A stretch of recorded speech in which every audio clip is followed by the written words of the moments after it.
बिस्मिल्लाहिर्रहमानिर्रहीम। अस्सलाम वालेकुम नाज़रीन, एक तरफ तो लग रहा है कि अमेरिका 2 महीने की डेडलाइन पूरी होने से पहले ही ईरान पर हमले की तैयारियां कर रहा है और इस हवाले से सदर ट्रंप ने इसराइल के वज़ीर आज़म से भी सलाह मशवरा किया है और जनूबी कोरिया से भी मिज़ाइलों की एक अहम तरीन बैटरी यानी लॉन्चिंग सिस्टम पूरा वो गल्फ़ में वापस बुला लिया है।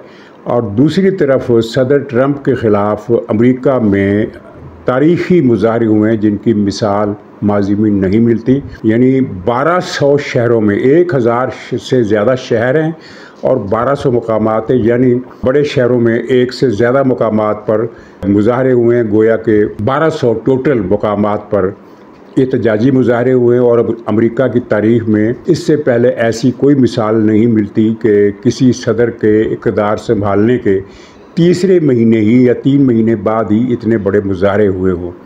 और इस बात की भी मिसाल कम ही मिलती है कि अमेरिका के तमाम शहरों में शायद ही कोई शहर या कस्बा बचा होगा जहां ये मुज़ाहरे ना हुए हों। और इस तरह इन मुज़ाहरों ने ट्रंप के हौसलों पर असर डाला है और ट्रंप के मुस्तकबिल पर भी एक सवालिया निशान लगा दिया है।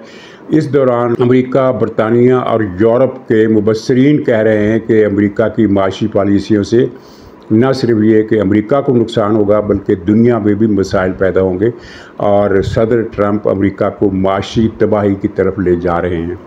इस इशू पर हम बात करेंगे। और दूसरा इशू ये है कि तुर्की और इसराइल में शो डाउन की तैयारियां कह लें या ख़तरा कह लें, ये सूरत हाल वहाँ पैदा हो गई है और लोग सवाल उठा रहे हैं कि क्या तुर्की इसराइल से जंग का मुतहम्मिल हो सकता है, या अगर हम इस बात को दूसरे तरीके से बयान करें तो ये कहा जा सकता है कि क्या इसराइल तुर्की के साथ जंग का तहम्मुल कर सकता है। और फिर तीसरा मौजू हमारा पाकिस्तानी सियासत है, जहाँ वो आज़म सवाती ने PTI के झूठे चेहरे पर कालक की ऐसी तह जमाई है कि चेहरा अब नज़र नहीं आता, सवाए वहाँ के एक काला गोला सा नज़र आ रहा है। और PTI ने कौन सा झूठ बोला था जिसको आज़म सवाती ने बेनकाब कर दिया और हमारे उन दावों की तस्दीक कर दी जो हम करते रहे हैं कि PTI झूठ बोल रही है। फ़ौज ने किसी को, सवाती को या किसी और को नहीं भेजा इमरान ख़ान से सुबह 7 बजे मुज़ाकरात के लिए, और ना ही इमरान ख़ान को ऐसी कोई पेशकश की गई है कि वो बनी गाला में चला जाए या KP सूबे में चला जाए, लेकिन इमरान ख़ान ने ये बात मुस्तरद कर दी है। तो ये भी झूठ साबित हो गया। तो नाज़रीन, हम आगाज़ करते हैं अमेरिका से। अमेरिका के सदर ट्रंप ने जो पॉलिसियाँ बनाई हैं इमिग्रेशन के हवाले से, तजारती टैरिफ के हवाले से, और अमेरिका के दाखिली अमूर में जिस तरह महकमा तालीम को बंद कर दिया गया, और बेशुमार बहुत सारे इक़दाम हैं जो अमेरिका के अंदर किए गए जिनसे अमेरिका के शहरी मुतासर होंगे, और उनमें से कई पर तो अदालतों ने स्टे आर्डर भी दे दिया। उनके ख़िलाफ़ अमेरिका में मुज़ाहरे हुए हैं और ये किसी बड़े नोटिस के बग़ैर हुए हैं, यानी इससे पहले दुनिया को पता नहीं था कि अमेरिका में इतने वसी पैमाने पर मुज़ाहरों का बंदोबस्त कर लिया गया है। अब ये भी नहीं कहा जा सकता कि डेमोक्रेटिक पार्टी ने कुछ साजिश की है, इसलिए कि अमेरिका में ये रवायत नहीं रही है कि कोई सियासी पार्टी दूसरी सियासी पार्टी की सदारती हुकूमत को शुरू ही में मुस्तरद कर दे और एहतजाज करने पर उतर आए।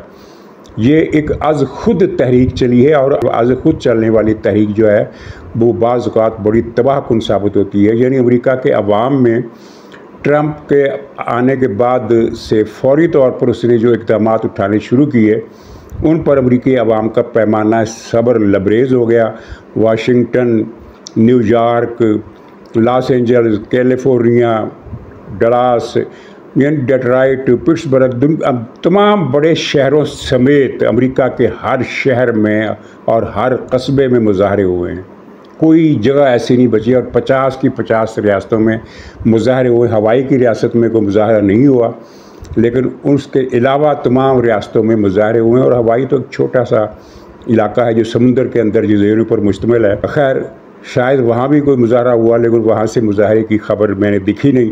लेकिन बाकी इवन अलास्का जो अमेरिका से बहुत दूर वाक़ है, कनाडा के ऊपर, ये वो अमेरिका से अलग एक यानी है तो अमेरिका का सूबा, अमेरिका की स्टेट है, लेकिन वो मेन लैंड अमेरिका से टच नहीं करती। शुमाली अमेरिका बर-ए-आज़म के शुमाल मगरबी कोने में कनाडा के बॉर्डर पर ये रियासत वाक़ है, जिसका ज़मीनी राब्ता अमेरिका से नहीं है। तो वहाँ भी मुज़ाहरे हुए हैं, और ये मुज़ाहरे ऐसे वक्त में हो रहे हैं जब सदर ट्रंप ने एक बहुत बड़ा फ़ैसला डन कर लिया है कि ईरान की एटमी तनसीबात को बहुत बड़े हमले करके तबाह कर दिया जाएगा। इससे पहले अमेरिका से ऐसे फ़ैसलों की, ऐसे इक़दामात की तवक्को नहीं थी कि वो ईरान के एटमी प्रोग्राम को बमबारी करके तबाह कर देगा। ये फ़ैसला ट्रंप ने किया और इसराइल से सलाह मशवरे के बाद किया, और इसराइल इसके सिलसिले में अमेरिका के साथ पूरी तरह शरीक है।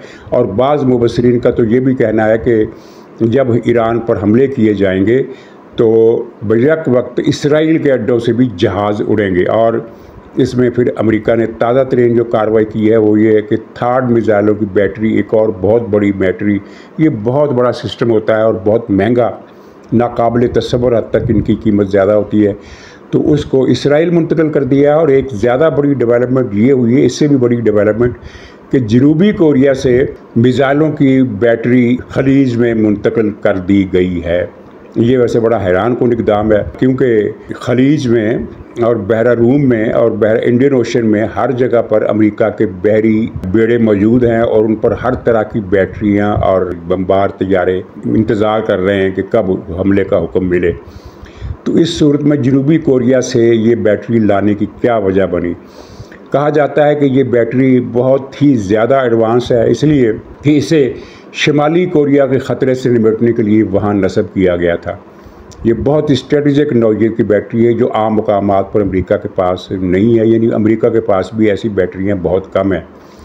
तो जिस जल्दबाजी में शुमाली कोरिया से ये बैटरी मंगाई गई है और जिस तरह के तैयारियाँ जारी हैं, और बहरा रूम में और ख़ास तौर पर डाइगो गार्शिया के जजीरे में जो एक्टिविटीज़ हो रही हैं, वहाँ पिछले हफ्ते मैंने बताया था कि इसमें 4 अमेरिका के जो स्टेल्थ तैयारे हैं वो 4 तैयारे वहाँ लैंड कर चुके हैं। तो अब पता चला है कि उनकी तादाद अब 6 हो गई है, और ये एक तैयारा ही बड़ा तबाहकुन होता है, क्योंकि इससे मार गिराना तकरीबन नामुमकिन है।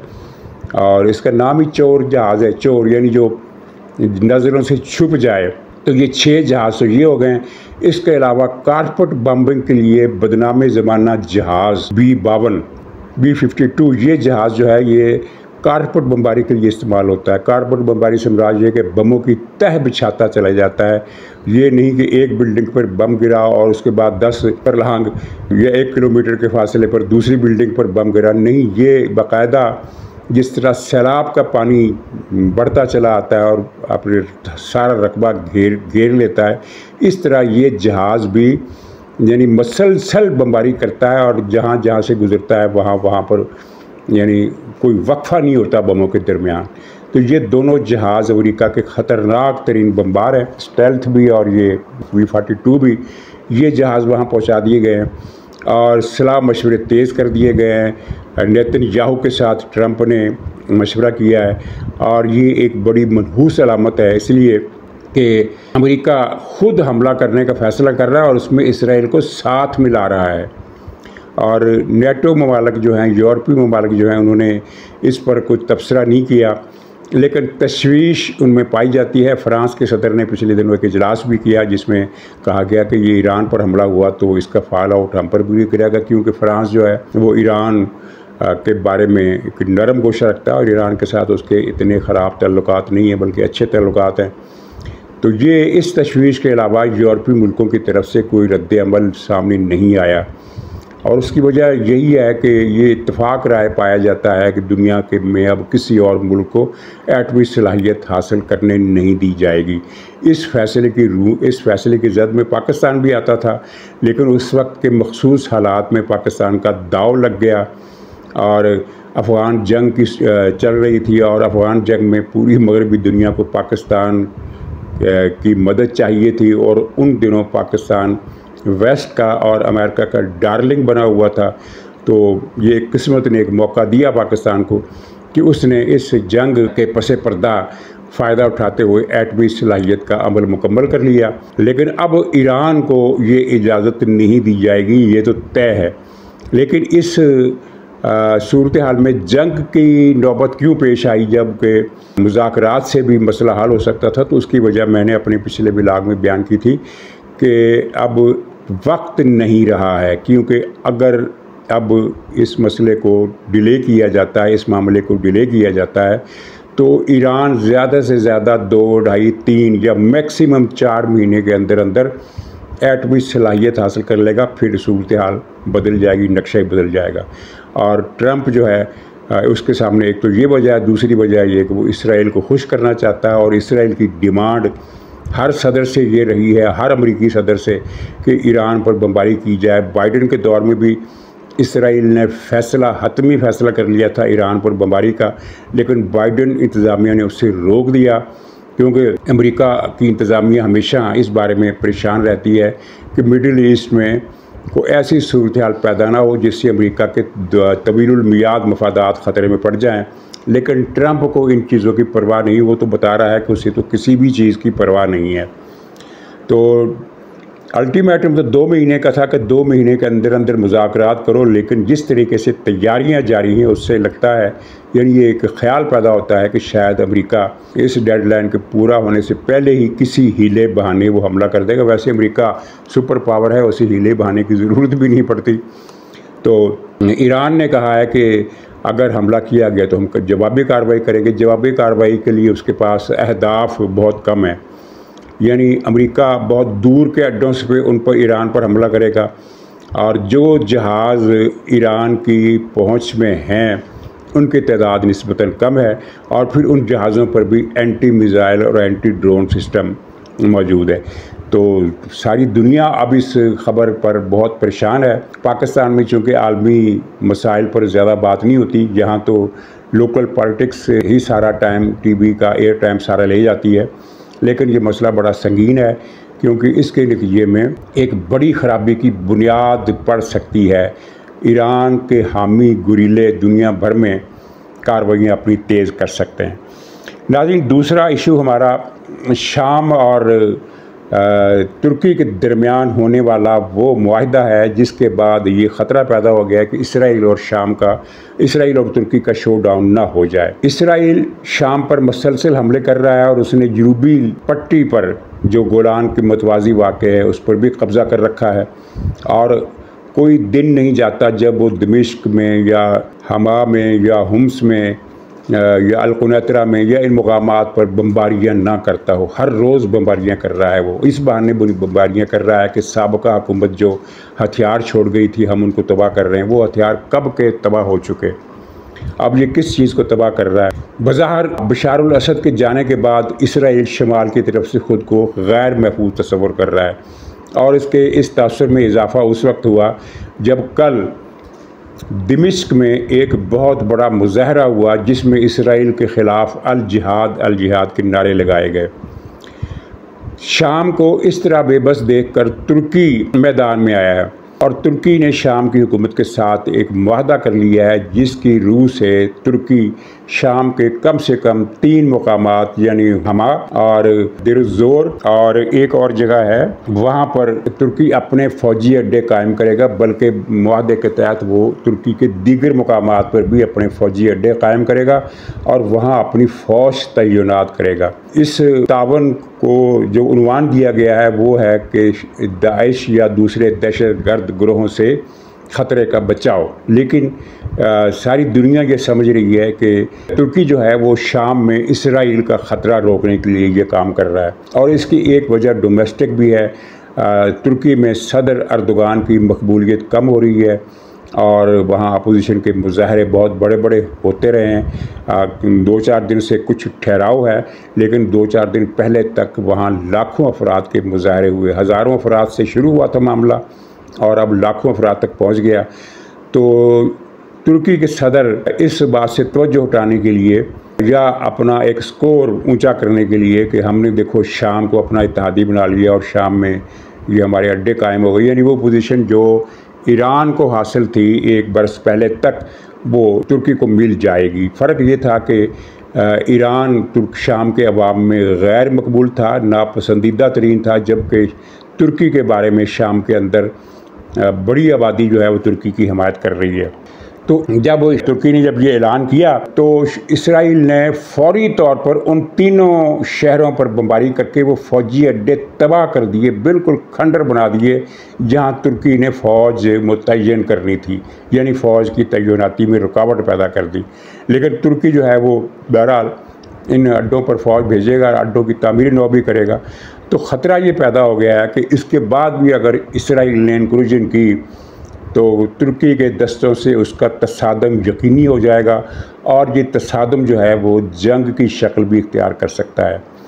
तो अब सवाल ये है कि क्या दोनों मुल्क जंग के मुतहम्मिल हो सकते हैं, क्योंकि तुर्की की मईशत हालिया सियासी बहरान के बायस कमज़ोर हुई है, लेकिन फ़ौजी एतबार से तुर्की एक मिनी सुपर पावर है और वो इसराइल का बखूबी मुकाबला कर सकता है और इसराइल को शिकस्त भी दे सकता है। तुर्की की फ़ौजी सलाहियतें और तुर्की की एयरफोर्स इसराइल की टक्कर की ताकतें हैं और इसराइल को लेकिन ये एक जो एज हासिल है वो ये है कि उसे अमेरिका की तरफ से सप्लाई लाइन में कोई कमी नहीं होगी और ख़ास तौर पर ट्रंप तो अमेरिका के सारे वसाइल। खैर, ट्रंप की बात से मुझे याद आया कि एक पॉइंट पिछले हिस्से में रह गया, वो ये था कि ट्रंप की जो मकबूलियत है उसमें रिकॉर्ड कमी हुई है। इस वक्त उसकी मकबूलियत 43% से भी कम हो गई है और ये इतनी बड़ी कमी है मकबूलियत में कि अगर आज इलेक्शन हो फ़र्ज़ करें तो ट्रंप साहब उसमें रिकॉर्ड वोटों के साथ हार जाएंगे, यानी 7% वोटों की बर्तरी से मुखालफ उम्मीदवार इलेक्शन जीत जाएगा और ये 7% वोटों की बर्तरी से हार जाएंगे। तो ये पॉइंट रह गया था तो ये मैंने बयान कर दिया।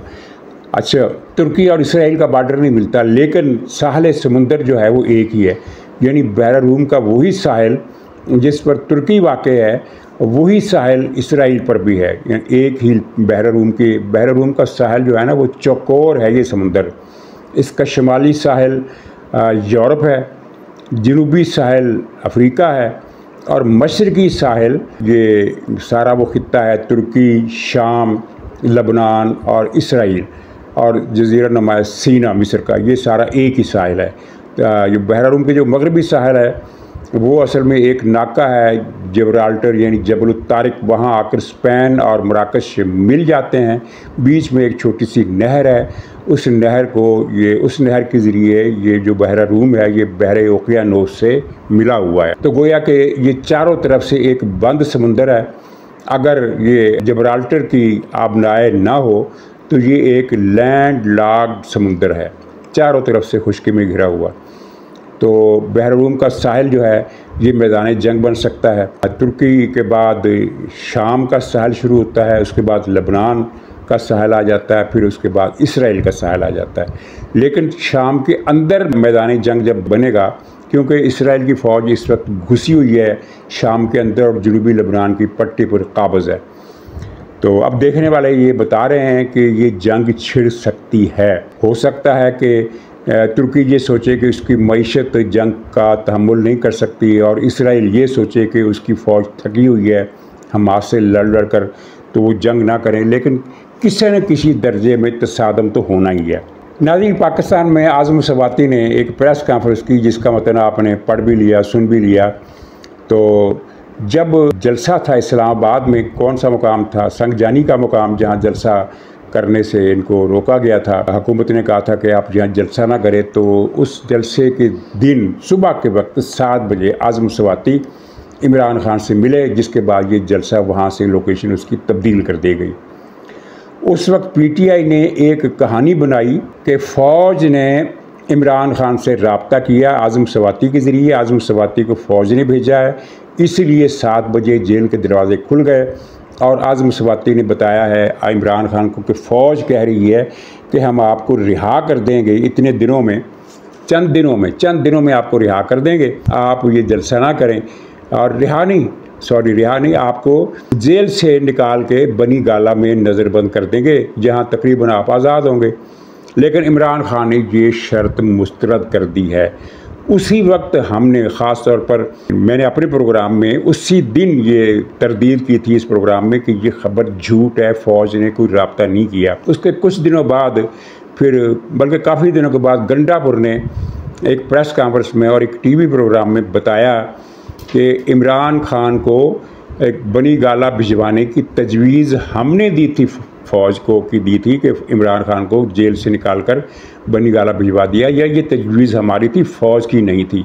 लेकिन पीटीआई का सोशल मीडिया झूठ बोलने से बाज नहीं आया और वो इस पर डट गया और दलील ये पेश की कि सुबह 7 बजे जेल का दरवाज़ा खुलना ये तो सिविल इंतज़ामिया के बस में ही नहीं है, ये तो फ़ौज के बगैर हो ही नहीं सकता। ये बात भी गलत है। सिविल इंतज़ामिया के बस में क्यों नहीं है? वज़ीर दाखिला जब चाहें उस जेल का दरवाज़ा खुलवा सकते हैं और किसी की भी मुलाकात के लिए। किस्सा सिर्फ ये हुआ था कि आज़म स्वाति ने जब ये हुकूमत को बताया कि मैं इमरान खान को जलसा मुलतवी करने पर आमादा करने के लिए जेल जाना चाहता हूँ, तो उन्होंने फ़ौरन इजाज़त दे दी और जेल के दरवाज़े 7 बजे खुल गए और इसमें फ़ौज का कोई अमल दखल नहीं था। अब आज़म स्वाति ने कल जो प्रेस कॉन्फ्रेंस की है उसमें उन्होंने कुरान पर हाथ रख के, कुरान पर हल्फ उठाकर ये कहा कि मुझे फ़ौज ने नहीं भेजा था, मेरा तो फ़ौज से कोई रब्ता ही नहीं था, मुझे तो उमर अयूब ने, शिबली फराज ने, इन लोगों ने भेजा था, गौहर खान ने भेजा था। यानी पीटीआई के 4 लीडरों के उसने नाम लिए कि इन चारों ने मुझे कहा था कि जलसे में खून रेजी का ख़तरा है, इसलिए इमरान खान को जाकर बताओ कि सूरत हाल ख़तरनाक है, जलसा मुलतवी कर दें। तो ये किस्सा आज इस तरह पाक हुआ।